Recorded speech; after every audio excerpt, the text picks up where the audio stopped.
Chapter 4, Sloka 34.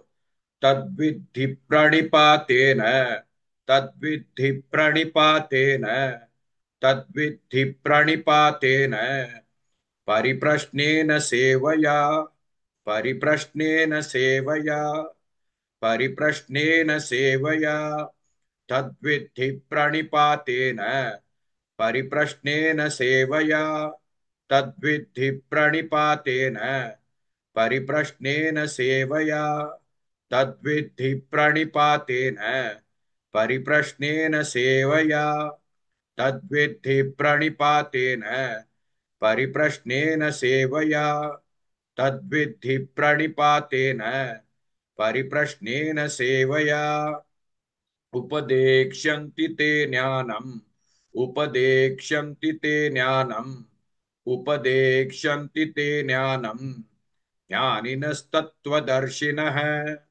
ज्ञानिनस्तत्त्वदर्शिनः ज्ञानिनस्तत्त्वदर्शिनः उपदेक्ष्यन्ति ते ज्ञानम् ज्ञानिनस्तत्त्वदर्शिनः उपदेक्ष्यन्ति ते ज्ञानम् ज्ञानिनस्तत्त्वदर्शिनः उपदेक्ष्यन्ति ते ज्ञानम् ज्ञानिनस्तत्त्वदर्शिनः उपदेक्ष्यन्ति ते ज्ञानम् ज्ञानिनस्तत्त्वदर्शिनः उपदेक्ष्यन्ति ते ज्ञानम् ज्ञानिनस्तत्त्वदर्शिनः तद्विद्धि प्रणिपातेन परिप्रश्नेन सेवया उपदेक्ष्यन्ति ते ज्ञानम् ज्ञानिनस्तत्त्वदर्शिनः.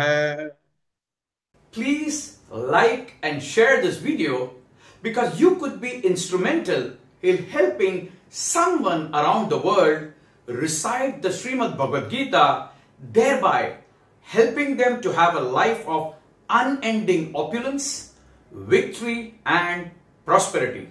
This is mentioned in chapter 18, Sloka 78. Yes, don't forget to buy my book, Leadership Can Be Child's Play. Namaste.